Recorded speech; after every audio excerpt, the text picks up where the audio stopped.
आप सभी का स्वागत है टाइगर एजुकेशन चैनल में।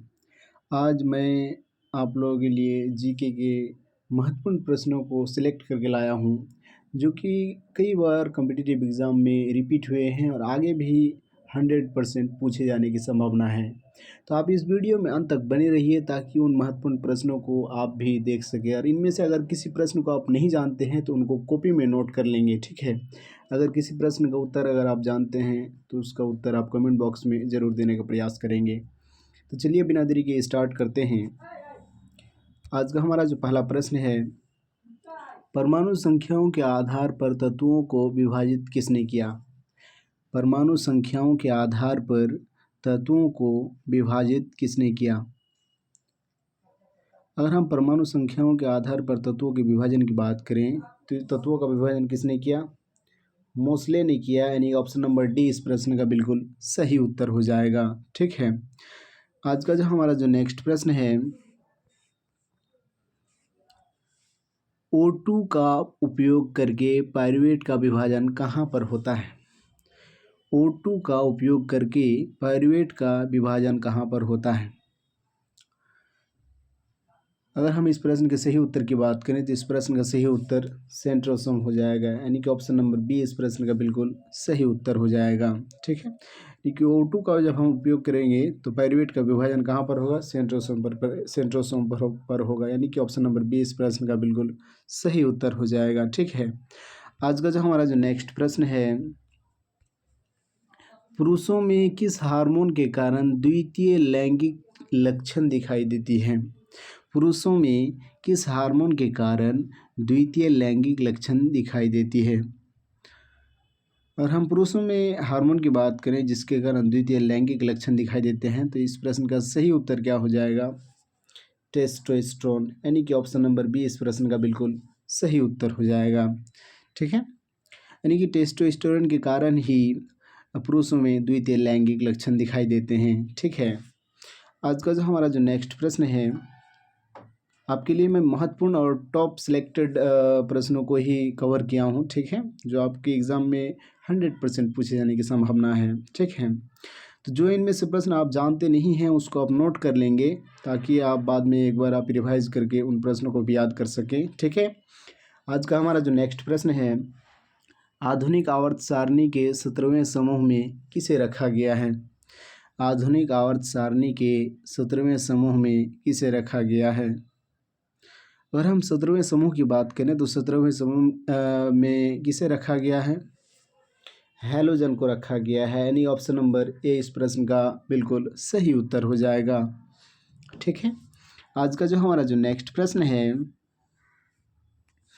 किसी वस्तु का भार पृथ्वी पर 36 किलोग्राम है, ठीक है। तो चंद्रमा पर उस वस्तु का भार कितना होगा?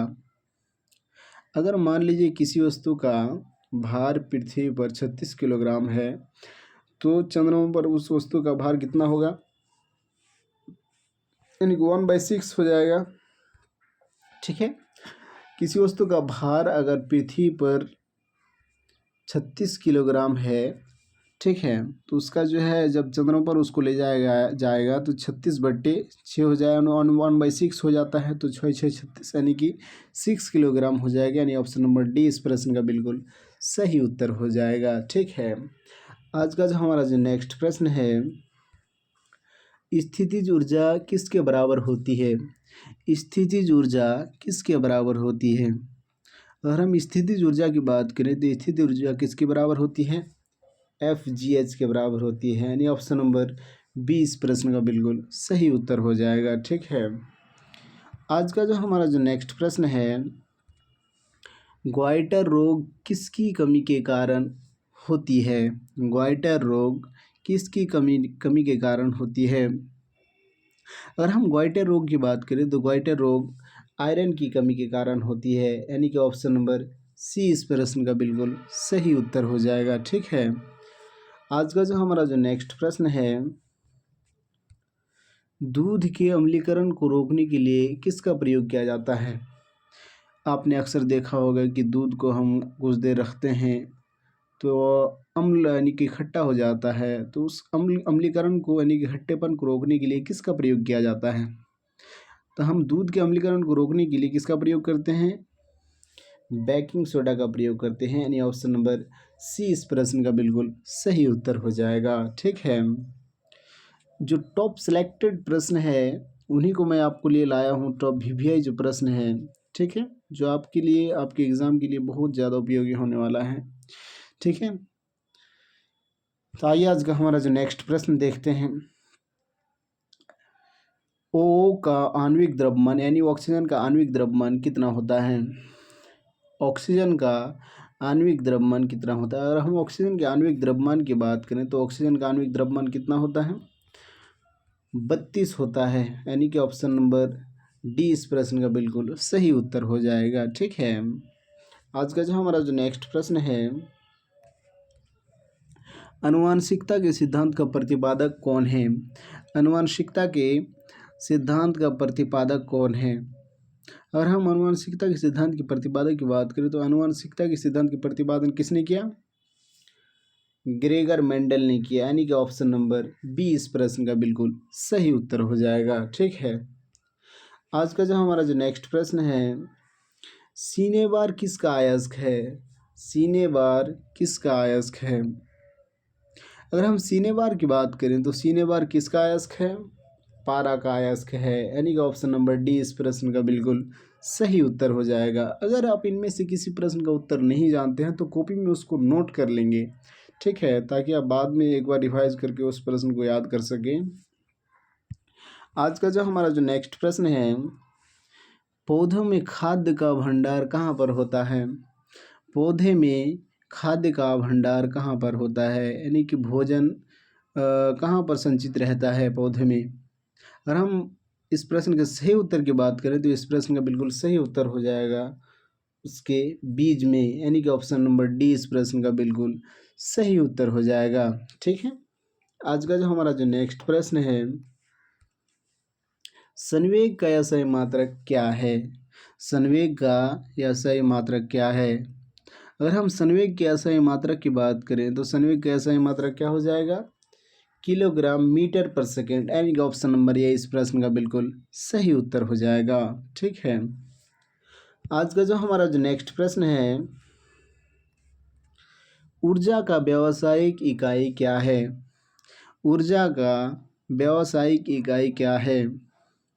अगर हम ऊर्जा के व्यावसायिक इकाई की बात करें तो ऊर्जा का व्यावसायिक इकाई वाट होता है। यानी कि ऑप्शन नंबर बी इस प्रश्न का बिल्कुल सही उत्तर हो जाएगा। ठीक है, आज का जो हमारा जो नेक्स्ट प्रश्न है, टंगिस्टन का गलनांक कितना होता है?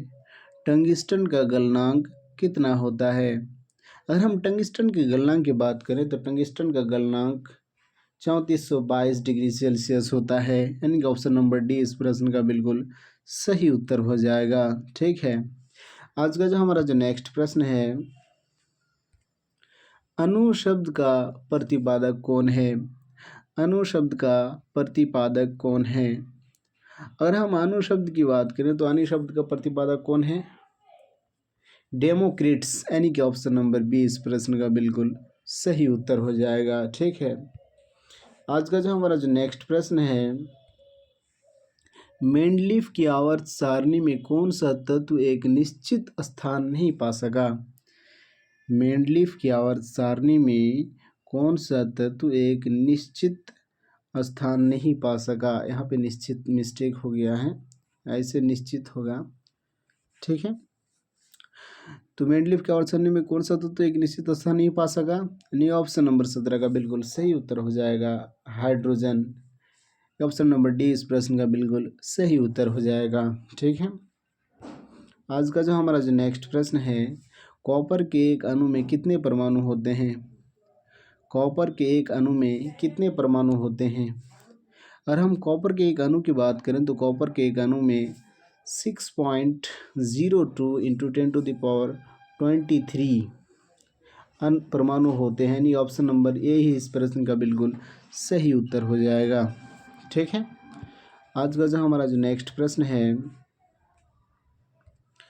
एल कक्षा में रखे जा सकने वाले इलेक्ट्रॉनों की संख्या कितनी होती है? एल कक्षा में रखे जा सकने वाले इलेक्ट्रॉनों की संख्या कितनी होती है? और हम एल कक्षा के इलेक्ट्रॉनों की बात करें तो इस प्रश्न का बिल्कुल सही उत्तर हो जाएगा 16। यानी कि एल कक्षा में अधिकतम हम 16 इलेक्ट्रॉनों को रख सकते हैं। ठीक है, आज का जो हमारा जो नेक्स्ट प्रश्न है, युग्मनज का निर्माण कैसे होता है? युग्मनज का निर्माण कैसे होता है? अगर हम युग्मनज की बात करें तो इसका निर्माण कैसे होता है? शुक्राणु और अंडाणु मिलकर के इसका निर्माण होता है। यानी ऑप्शन नंबर सी इस प्रश्न का बिल्कुल सही उत्तर हो जाएगा। ठीक है, आज के लिए इतना ही, फिर मिलते हैं नेक्स्ट वीडियो में, तब तक के लिए जय हिंद।